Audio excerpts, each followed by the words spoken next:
오늘은 구약의 조연들 10번째 시간입니다. 르우벤에 관한 이야기를 함께 나누려고 하는데요. 르우벤은 누구의 아들이죠? 야곱의 아들입니다. 야곱이 레아에게서 낳은 아들인데 야곱의 첫째 아들입니다. 맏아들, 장자이죠.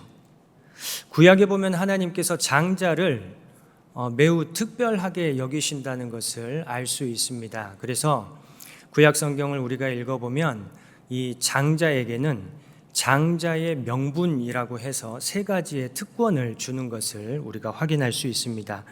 먼저 아버지의 뒤를 이어서 가정의 대소사를 주관하는 주권자의 권한이 있습니다. 모든 형제들은 장자의 결정에 따라야 합니다. 두 번째는 가정의 제사장 역할을 하는 권한입니다. 가족들이 하나님과 만날 수 있도록 중개자의 역할, 이 중매자의 역할을 하는 사람이 바로 장자입니다. 그리고 마지막으로 하나님께서 아브라함과 맺으신 언약을 이어받는 상속자의 권한이 이 장자에게 주어집니다. 그래서 장자는 유산을 받을 때 다른 형제들의 몇 배를 받아요? 네? 처음 들으시는 이야기인가요? 다른 형제들에 비해서 2배의 유산을 받게 됩니다. 이것이 바로 장자의 명분, 장자에게 주어지는 특권이었습니다. 그런데 여러분이 장자의 명분은 사람이 받고 싶다고 해서 받을 수 있습니까? 없습니까? 이건 누가 결정해 주시는 거예요? 이건 전적으로 하나님께서 결정하시고 하나님께서 선택하시고 하나님께서 허락해 주시는, 정해 주시는 그런 하나님의 은혜입니다. 오직 하나님의 주권으로 하나님께서 허락해 주시는 명분, 그리고 전적인 하나님의 은혜, 이게 바로 장자가 받게 된 명분이요, 특권이었습니다. 그러므로 이 장자로 태어난, 첫 아들로 태어난 이 르우벤은 하나님께로부터 놀라운 복을 받은 사람이었습니다. 특별히 야곱 가문은 장차 누구의 백성이 될 가문이에요? 하나님의 백성 이스라엘을 이루게 되는 가문입니다. 그러니까 이 하나님의 백성이 되는 이스라엘의 장자로 태어난 거예요. 누가요? 르우벤이 이 이스라엘 백성의 장자로 태어난 것입니다. 이거 얼마나 놀라운 복과 은혜입니까? 그런데 오늘 성경을 보면 이 르우벤이 이 장자의 명분을 지켰다고 말씀하고 있어요? 아니면 잃어버렸다고 말씀하고 있어요? 이 장자의 명분을 잃어버렸다, 이렇게 말씀하고 있어요. 오늘 역대상 5장 1절 괄호 안에 말씀을 보니까 르우벤은 장자라도 그의 아버지의 침상을 더럽혔으므로 장자의 명분이 이스라엘의 아들 요셉의 자손에게로 돌아가서 족보에 장자의 명분대로 기록되지 못하였느니라, 이렇게 말씀하고 있습니다. 르우벤이 아버지의 침상을 더럽혔다, 이렇게 말씀하고 있어요. 이게 무슨 사건을 이야기하고 있어요? 아버지의 첩이었던 빌하와 성적으로 부적절한 관계를 맺은 일을 이야기하고 있습니다. 그 성경을 읽을 때 이런 막대먹은 몹쓸 아들이 있나, 이런 생각이 드는데요. 사실 르우벤이 아버지의 첩이었던 빌하와 통간한 사건은 단순히 성적인 불륜이나 감정적인 로맨스 이상의 의미를 담고 있습니다. 자기 어머니였던 레아를 차별하는 아버지 야곱에 대한 반항심, 그리고 아버지의 사랑을 독차지했던 둘째 어머니 라헬에 대한 분노로 인해서 폭발된 사건이 바로 이 르우벤이 아버지의 첩이었던 빌하를 범하게 된 사건의 이유였습니다. 여기에서 우리가 이해를 잠깐 돕기 위해서 야곱의 가족을 한번 살펴볼 필요가 있는데요. 이게 이제 야곱의 가족들. 야곱에게는 아내가 총 몇 명이었어요? 4명의 아내가 있었습니다. 본래 야곱이 사랑했던 여인은 한 사람이었어요. 외삼촌 라반의 둘째 딸이었던 라헬이었습니다. 야곱은 라헬과 결혼하기 위해서 외삼촌과 계약을 그렇게 맺었죠. 7년 동안 무상으로 일을 하게 되면 둘째 딸 라헬과 혼인하게 해주겠다. 그래서 우리 야곱이 7년을 하루같이 외삼촌의 집에서 열심히 일합니다. 그리고 나서 드디어 혼인날이 되었는데 외삼촌 라반이 누구를 아내로 주었어요? 언니 레아를 먼저 아내로 준 거예요. 그리고 나서 무슨 말을 하냐면, 야, 너 7년 동안 더 이렇게 일을 하게 되면, 우리 집에서 일하게 되면 둘째 딸 라헬도 내 아내로 주겠다. 그래서 야곱이 7년을 더 일을 하고 둘째 딸 라헬과도 혼인을 하게 되죠. 그러니까 이 야곱은 자기가 의도하지 않았지만 갑자기 아내가 몇이 된 거예요? 아내가 둘이 된 거예요. 여러분, 둘이 되면 무슨 일이 벌어져요? 시기와 질투와 경쟁이 일어나기 시작하죠. 그래서 이 레아와 라헬 사이에 야곱을 두고 사랑 경쟁, 그리고 출산 경쟁이 시작됩니다. 그러면서 레아의 시녀였던 실바, 또 라헬의 시녀였던 빌하까지 야곱의 첩이 되어서 야곱의 자식들을 낳게 되는 이런 말도 안 되는 해괴망측한 일들이 벌어지게 되는 것이지요. 그럼에도 불구하고 야곱이 사랑했던 여인은 처음부터 끝까지 단 한 사람이었습니다. 누구였어요? 라헬이었어요. 라헬. 그러니까 항상 레아는 뒷전이었어요. 항상 레아는 뒷전이었습니다. 여러분, 남자는 뭘 먹고 살아요? 남자는 자존심 먹고 삽니다. 여자는 뭘 먹고 살아요? 여자는 사랑을 먹고 산대요. 사랑을 받아야 살 수 있는데 사랑을 받지 못하는 거예요. 우리 남편분들, 아내분들에게 사랑을 자주 표현해 주시기 바랍니다. 그래야 행복한 가정을 이룰 수가 있어요. 사랑을 받아야 사는데 레아는 평생을 남편에게 사랑을 받았어요? 못 받았어요? 사랑을 받지 못하는 거예요. 그러니까 날마다 눈물로 밤을 지새우며 살아갑니다. 그런 어머니 레아를 보면서 아들 르우벤의 마음이 어땠을까요? 이 아들 르우벤의 마음이 정말 너무나 안타깝고 가슴이 찢어지는 것입니다. 어머니가 좀 행복하면 좋겠다, 울지 않으시면 좋겠다라는 그런 마음이 어린 아들 르우벤의 마음 가운데 일어나는 거예요. 그래서 르우벤은 어릴 적부터 어떻게 하면 어머니 레아에게 좀 도움이 될 수 있을까? 어머니가 어떻게 하면 좀 행복할 수 있을까? 이런 생각들을 늘 해오던 아들이었습니다. 그 대표적인 예라가 뭐예요? 합한채 이야기이죠. 합한채. 이게 합한채라고 합니다. 사랑의 열매라고 하는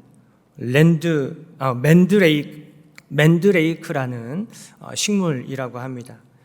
고대 근동에서는 이 합한채가 임신을 돕고 성적인 능력을 증진시킨다고 여겼습니다. 들에 나가서 열심히 일을 하던 르우벤이 이 합한채를 발견한 거예요. 그래가지고 이 합한채를 어머니 레아에게 선물로 줍니다. 어린 아들이 어른들의 세계에서 사용하는 이 합한채를 어머니에게 선물할 때 어떤 마음이었겠어요? 우리 엄마 레아가 이 합한채로 아빠에게 사랑도 좀 받고 동생도 낳아주면 좋겠다라고 하는 이런 마음이 있었겠죠. 그런데 이 합한채도 누가 갖고 가버려요? 어머니의 경쟁자 라헬이 가지고 가버리는 거예요.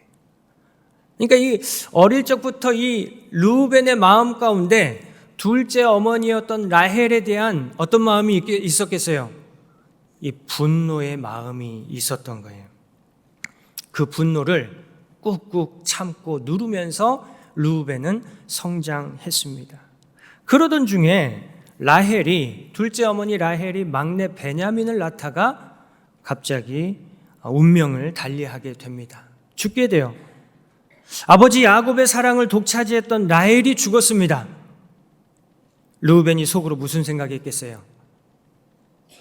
이제는 내 어머니 레아가 아버지로부터 사랑을 좀 받을 수 있겠구나. 이제 어머니가 좀 행복한 삶을 살 수 있지 않을까.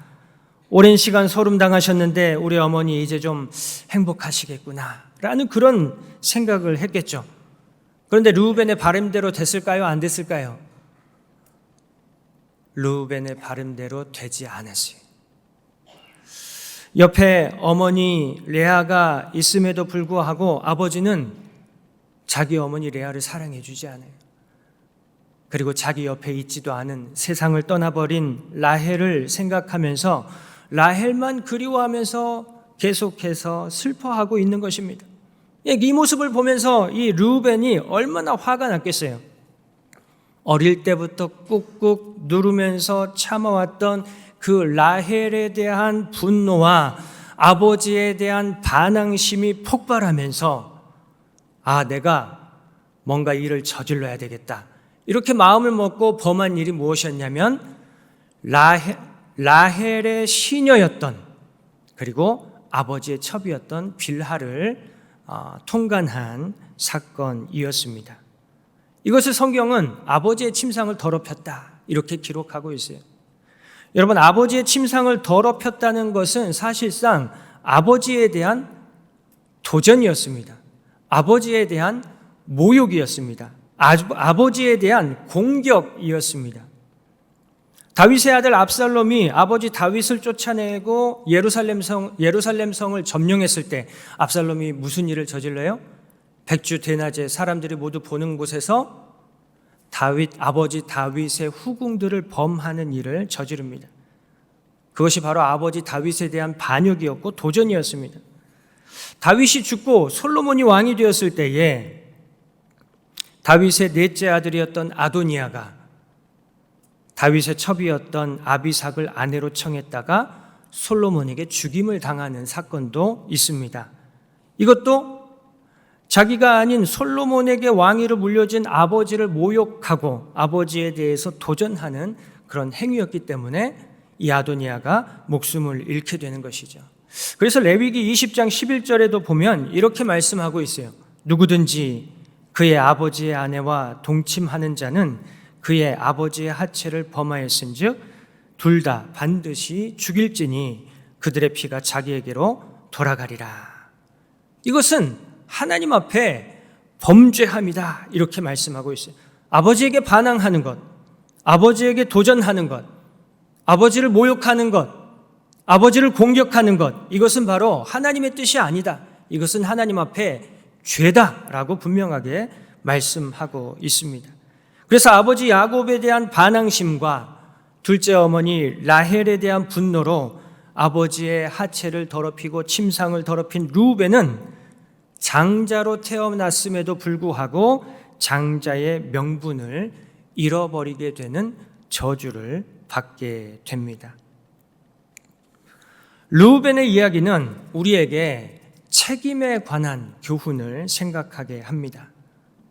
책임에 관한 교훈이에요. 르우벤의 이야기에서 깨닫게 되는 책임은 두 가지입니다. 은혜에 대한 책임과 죄에 대한 책임입니다. 장자의 명분을 생각할 때 우리는 보통 장자가 누리게 될 특권, 권리에 대해서 관심을 많이 갖는 경향이 있습니다. 유산을 2배로 상속을 받는다든지 이런 권리에 대해서 우리는 관심이 많죠. 그런데 이 장자의 특권을 누리기 위해서는 먼저 장자로서의 책임을 감당해야 합니다. 이 책임이 있다는 사실, 의무가 있다는 사실을 우리는 기억해야 돼요. 앞에서 말씀드렸듯이 이 장자로 태어나는 것은 사람이 노력한다고 해서 얻을 수 있는 문제가 아닙니다.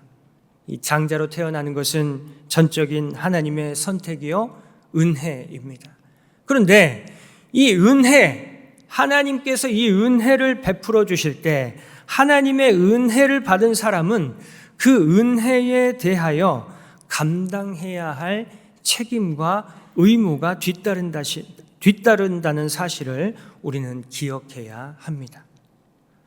장자로 태어났으면 장자로서 감당해야 할 책임이 있다는 것이죠. 여러분, 장자의 책임은 무엇일까요? 맏아들의 책임은 무엇입니까? 큰아들의 책임은 무엇입니까? 우리들의 가정에서도 생각해 볼 때 이 장자, 맏아들, 큰아들, 맏아들 감당해야 할 책임, 그것은 바로 가정의 화목과 화평일 것입니다. 특별히 야곱의 가족은 그 어떤 가정보다 복잡하고 갈등이 심한 가정이었습니다. 오늘날 이런 가정에 대해서 이야기할 때 역기능적인 가정이다, 이렇게 이야기를 하죠. 이 역기능적인 가정에 하나님께서 르우벤을 장자로 세우셨습니다. 하나님께서 르우벤에게 원하시는 것은 장자로서 어머니들 간에 또 형제들 간에 경쟁과 갈등을 해소하고 온 가족이 모두 화목을 이루고 화평을 이루는 모습이었을 것입니다. 하나님께서 야곱의 가정에 세우신 장자 르우벤에게 하나님께서 기대하셨던 것은 바로 그것이 그 역할이었다는 거예요. 르우벤이 장자로서 어머니들 간에 또 형제들 간에 화목을 이루고 화평을 이루는 역할을 하기를 기대하셨다는 거예요. 그런데 르우벤은 장자라는 자신의 지위를 가지고 해서는 안 될 일, 하나님께서 금하신 일을 저지르면서 아버지 야곱을 모욕하고 아버지에 대해 도전했다는 사실이, 이것은 하나님께서 맡기신 책임을 외면하고 하나님께서 맡기신 책임을 회피하고 하나님께서 맡기신 책임을 내팽개친 것이었습니다. 사랑하는 여러분, 자기 권리를 주장하기 전에 먼저 책임과 의무를 잘 감당해야 합니다. 이것은 중학교 교과서에 나오는 내용입니다. 책임과 의무를 잘 감당할 때 자기 권리도 주장할 수 있습니다. 책임과 의무를 잘 감당해야 자기 특권을 누릴 수가 있는 것입니다. 그런데 자기가 감당해야 할 책임에 대해서는 소홀히 하면서 자기 책임은 다른 사람에게 전가하면서 자기 권리만 주장하는 사람들이 있습니다. 여러분, 지금 우리나라의 이 소란한 현실이 바로 그러한 이유 때문 아닙니까? 왜 우리나라가 이렇게 소란합니까? 대통령과 정치 지도자들이 자기들에게 주어진 책임, 국가와 국민에 대한 책임은 별로 관심이 없고 자기 권력과 자기 밥그릇만 챙기려는 그런 모습 때문 아닙니까? 여러분, 대통령 되는 거 아무나 될 수 있어요, 없어요? 제가 대통령 후보 나간다고 뽑아줄까요, 누가? 아무도 안 뽑아주죠. 저 같은 사람을 누가 뽑아주겠습니까? 그런데 대통령으로 국민들이 선출을 해줬다. 이것은 하나님의 은혜입니다. 국회의원도 마찬가지죠. 국회의원, 정치 지도자가 될 수 있는 것, 그것은 하나님의 도우심이 있고 하나님의 은혜가 있고 거기에 따른 하나님께서 맡기신 책임이 있다라고 하는 사실입니다. 나라와 국민들 사이에 있는 갈등과 분쟁을 중재하고 해소하고 국가와 국민의 안위와 발전을 이루어가야 그것이 대통령과 정치 지도자들이 감당해야 할 마땅한 책임입니다. 그런데 그러한 책임에 대해서는 전혀 관심도 없고 외면하고 다 책임 전가하면서 자기 권력을 지키기 위해 오로지 자기들의 권력, 자기들의 밥그릇을 지키기 위해서 국가와 국민의 갈등을 조장하고 민생 경제와 외교와 안보 모든 것을 어려움에 빠뜨리는 일, 이것은 하나님 앞에 죄라고 오늘 성경은 우리에게 가르쳐주고 있습니다. 에베소서 2장 14절 18절 말씀을 보면 하나님의 맏아들이신, 하나님의 장자이신 예수님께서 이 땅에 오셔서 감당하신 장자로서의 책임을 우리에게 가르쳐주고 있습니다. 우리 에베소서 2장 14절 18절 말씀 우리 같이 한번 읽어보겠습니다. 시작. 그는 우리의 화평이신지라 둘로 하나를 만드사 원수된 것 곧 중간에 막힌 담을 자기 육체로 허시고 법조문으로 된 계명의 율법을 폐하셨으니 이는 이 둘로 자기 안에서 한 새 사람을 지어 화평하게 하시고 또 십자가로 이 둘을 한 몸으로 하나님과 화목하게 하려 하심이라. 원수된 것을 십자가로 소멸하시고 또 오셔서 먼 데 있는 너희에게 평안을 전하시고 가까운 데 있는 자들에게 평안을 전하셨으니 이는 그로 말미암아 우리 둘이 한 성령 안에서 아버지께 나아감을 얻게 하려 하심이라. 아멘. 하나님의 맏아들, 하나님의 큰아들, 하나님의 장자이신 예수님께서 이 세상에 오셔서 감당하신 장자로서의 책임, 그것은 무엇이었습니까? 서로 원수된 것, 하나님과 사람 사이에 원수되어 있는 것, 사람들과 사람들 사이에 원수되어 있는 것, 그래서 중간에 막혀 있는 담들을 모두 다 허무시고, 무엇으로 허무셨어요? 자기 육체로 허무시고 십자가로 허무시고 서로 화평하게 하시고 화목하게 하시고 한 몸을 이루게 하신 일, 이것이 바로 하나님의 맏아들이신 하나님의 장자이신 예수님께서 이 땅에 오셔서 행하신 장자의 명분, 장자의 책임이었습니다. 하나님의 맏아들이신 예수님께서는, 하나님의 장자이신 예수님께서는 예수님을 따르는 모든 그리스도인들에게도 이 화목하게 하는 직분을 맡겨주셨다고 말씀하고 있어요. 고린도후서 5장 18절 19절의 말씀 우리 같이 한번 읽어보겠습니다. 시작. 모든 것이 하나님께로서 났으며 그가 그리스도로 말미암아 우리를 자기와 화목하게 하시고 또 우리에게 화목하게 하는 직분을 주셨으니 곧 하나님께서 그리스도 안에 계시사 세상을 자기와 화목하게 하시며 그들의 죄를 그들에게 돌리지 아니하시고 화목하게 하는 말씀을 우리에게 부탁하셨느니라. 아멘. 화목하게 하는 직분을 예수님께서 모든 그리스도인들에게 맡겨주셨다고 말씀하고 있어요. 여러분, 이 화목하게 하는 직분은 어떤 명분인 것 같습니까? 오늘 루벤이 내팽개쳐버린 장자의 명분이었습니다. 이게 바로 화목하게 하는 직분이에요. 이게 장자의 명분이에요. 그러니까 예수님께서 우리 그리스도인들에게 어떤 명분을 주신 거예요? 장자의 명분을 맡겨주셨다라고 하는 거예요. 책임을 감당하는 일은 쉬운 일이 아닙니다. 그냥 가만히 있는다고 이루어지는 것이 아닙니다. 책임을 감당하는 일은 어떤 일이라고 말씀하냐면 십자가를 지는 일이라고 말씀하고 있습니다. 여러분, 십자가를 지는 일은 어떤 일입니까? 내가 죽는 일입니다. 내가 희생하는 일입니다. 내가 헌신하는 일입니다. 책임을 감당하기 위해서는 내가 희생하고 내가 헌신하고 내가 죽을 때 비로소 가능하다는 말씀입니다. 나는 아무것도 희생하지 않고 나는 아무것도 헌신하지 않고 나는 아무것도 섬기지 않고 나는 하나도 죽지 않는다면 책임을 감당할 수 없습니다. 루벤이 어머니 레아 편에서 다른 어머니들, 다른 형제들과 경쟁하고 분쟁할 것이 아니라 자기를 장자로 세우신 하나님의 편에 서서 아버지에 대한 반항과 분노를 죽이고 가족의 화목과 화평을 위해서 자기가 희생하고 헌신하고 섬겼다면 여러분 어떻게 됐을까요? 성경의 길이 남을 훌륭한 장자, 이 장자의 특권을 온전히 받아 누릴 수 있는 그런 훌륭한 믿음의 사람으로 이 성경이 기록하고 있을 것입니다.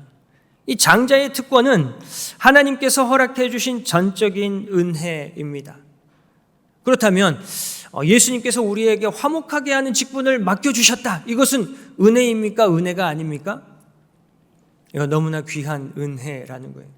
아무에게나 주시지 않는 직분이라는 거예요. 그런데 우리에게 맡겨주셨다는 거예요. 이거 하나님께서 우리에게 베풀어 주신 전적인 은혜라는 것입니다.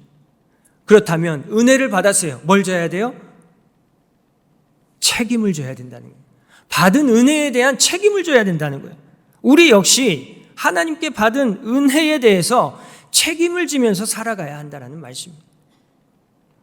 두 번째로 죄에 대한 책임입니다. 르우벤은 자신이 저지른 범죄함으로 말미암아 저주를 받고 장자의 명분을 잃어버리게 되었습니다. 이거 무슨 말씀이에요? 자신이 저지른 죄의 결과에 대해서 책임을 져야 한다는 말씀입니다.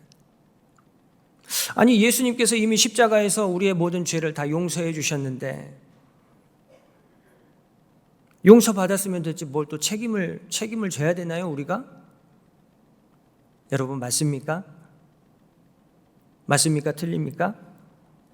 예수님이 다 십자가에서 다 해결해 주신 거 아니에요?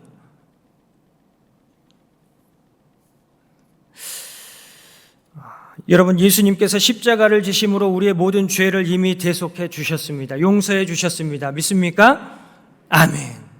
그러나 우리가 지은 죄로 말미암아 발생한 결과에 대해서는 책임져야 돼요? 안 져야 돼요? 누가 책임져야 돼요? 잘못한 내가 책임져야 된다는 거예요. 내가 지은 죄로 말미암아 발생한 결과에 대해서 내가 책임져야 한다는 거예요.